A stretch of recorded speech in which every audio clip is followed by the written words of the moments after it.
You have met and hosted many Chinese dissidents in this mansion. Could you share with us the experience? Who have you hosted before, and do you keep in touch with them?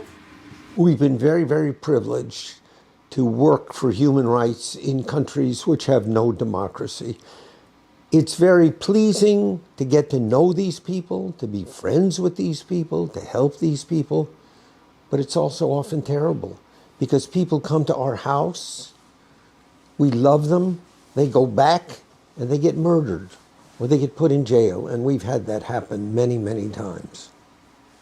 It makes us understand all the more the value of freedom and the importance for our children and grandchildren to live in a world without dictatorships. Democracies never wage war on each other.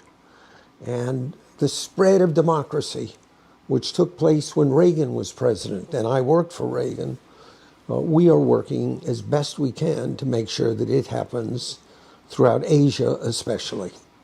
Could you tell us how was the U.S.-China relations like during the time of the Reagan administration and how the U.S. coped with China? Was China a very different country during that time? Yes, it was. And during the Reagan administration, there were relations, but the focus was on the Soviet Union, not on China. The great mistake that the West made was putting China into the WTC and giving China a free trade with the West. The businesses said, come on, we want to have cheaper clothes.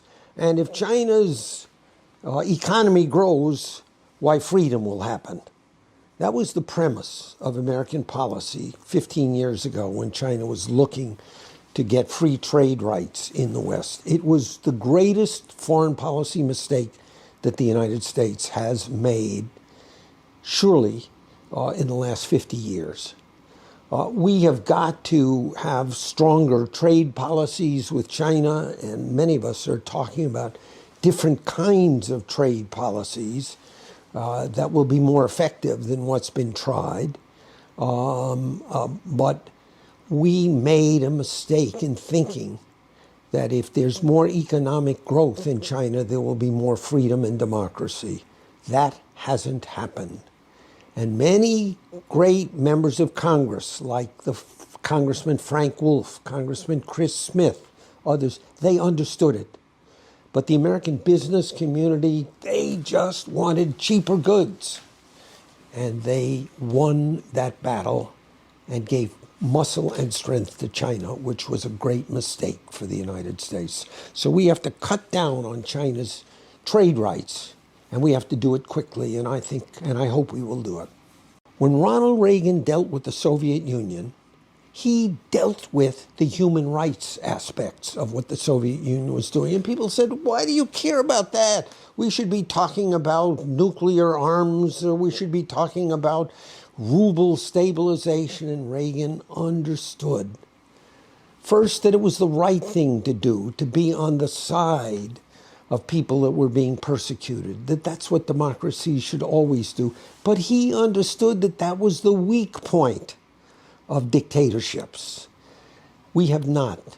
And I want and hope we will get an American presidency that will understand the power of raising human rights issues as major, major issues. I want an American president that will tie China to every prison camp in North Korea. I want an American president that will fight harder on the Uyghurs. And I'm very pleased that the Biden administration is talking about Uyghur persecution. I want an American administration that fights for the rights of house churches in China, because I think that's a source of progress. So I want the lessons of Ronald Reagan's policy towards the Soviet Union applied to our policy towards China. And I hope that will happen. I'm sure it will in time. And I will tell you, based on my experience in the Reagan administration, that if the United States and the rest of the world are silent and allow Putin to take over the Ukraine and Kazakhstan, the people of Taiwan will be at enormous risk. The dictatorships always look to democracies to see if they're strong, if they protect their friends and their allies. When they see that the democracies protect their friends, as Reagan did, they back away and they are not quite so dangerous. But when they sense weakness, they move all over. And China is now trying to threaten Taiwan. And they're going to say, oh, the United States won't act if we threaten and take over Taiwan. So what's happening here has direct effect. History teaches us that on the freedom of Taiwan, on the freedom of many countries that Putin and Xi want to dominate. But we also know that in helping them, we make it harder for dictatorships to march onto other countries. If the world had stopped Hitler early on, we would not have had World War II. And I think Xi and Putin need to understand that the West is strong and that the West will defend its allies and friends. After Xi Jinping came into power in 2012, it seems like he's tightening the control of the Chinese society more and more. Well, Xi Jinping is not going to agree to democracy. He wants to become more and more powerful, become, the 21st century Mao Zedong, the 21st century Hitler. And I would even say the 21st century Stalin when I look at what he's doing in Tibet and when I look at what he's doing to the Uyghurs and to the Christians. So dictators never voluntarily give up their power. But I think there is weakness. Those roots of that strong, seemingly strong tree are very, very thin. And with a great blow of wind, just as what happened to the Soviet Union, the dictatorship will, in my judgment, fall. And it could fall very quickly if we get the internet freedom, if we get great American leadership like Reagan provided. The Chinese know that. The CCP knows that. I wish we in America understood how strong we are so that we don't have to appease Xi Jinping and stood up and we're proud of what we had and understand how much strength that we have. Both of you are strong advocates on religious freedom. How do you see the religious freedom situation in China right now? Well, the government doesn't promote Christianity. The government tries to smash it down. And many of our friends, we get people coming to our house, the wives and children of a pastor of a house church in China who was arrested and put in jail for 15 years for having a cross on his house church. But that persecution is not stopping Christianity from growing. And that's why Xi has been worse than anybody, worse than Mao even, in trying to stamp out the Uyghurs and the Christians and the Falun Gong. He knows, he's very smart. He knows what keeps him in power and he knows what threatens him. And so the fight for religious freedom in China is a fight for democracy for everybody in China. And of course, the persecution is getting worse and worse under Xi Jinping. At the same time, despite all the persecution, Christianity is growing. There are probably 100 million house church Christians in China. 100 million. And it's growing. And that is what religious faith brings. Some connection to a higher power, not to some government official. And that's what the CCP is afraid of. And that's what Xi understands. And I wish American politicians understood it more so that we could stand with the religious groups. The most important people for the peace of the world in the 21st century, in my opinion, are the religious minorities in China. And we are proud to be on their side and help them as much as we can. What are your views on the treatment of the ethnic minorities in Xinjiang and also the Chinese government's denial on the allegations? Well, look, the Chinese government has as its major objective that people as they live should focus on the government as the source of their hope, as the source of their dreams.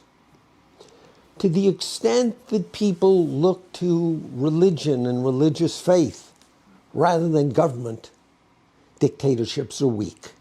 It's not as if these religious groups, whether they be the Uyghurs, the Falun Gong, the Christians, have armies or spies. The dictatorships know that if people are not afraid of the threats and the bribes on which dictatorships live, that they are weaker. We are Jewish, and we understand that in the beginning of the 20th century, dictatorships needed to persecute Jews. Why? Because they lived a life outside of the threats and the bribes that the government, that the Nazis used to stay in power. And so fighting for freedom of religion is fighting for freedom for everybody. I remember when Chinese heroes would come to the United States, they'd say, please fight for Chinese Christians. I'm not a Christian. But if the word goes out that the West is fighting even for Christians, then labor unions and artists and everybody in China will gain strength to be free.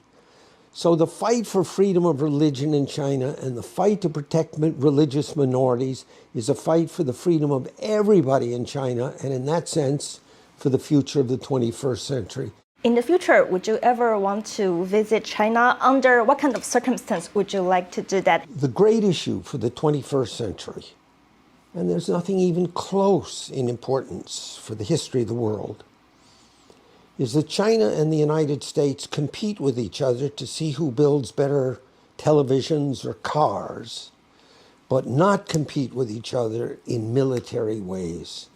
The 21st century could be more bloody than the 20th century unless China stops being a dictatorship and becomes a democracy. Maybe not exactly like we are here, but not a dictatorship. That's the great challenge of the world. And these human rights heroes who are feared by Xi and the CCP regime, they're the ones who create this freedom. That's how the Soviet Union came down. When I worked for Reagan, people thought, oh my gosh, the Soviet Union will last forever. And it's always the case. Democracies always seem divided and dictatorships always seem unified and strong. Reagan understood, and I know that it's just the opposite. Democracies are very resilient. Dictatorships seem strong, but they don't have deep roots. And so I believe that in due course, the regime in China will collapse just as the regime in the Soviet Union did. Now, here's the important thing. People think that for progress to take place, you take one step after the other until you reach the goal. That's not how history works. And the dictatorship seems strong. And then one day, like it's overnight, what was impossible becomes inevitable.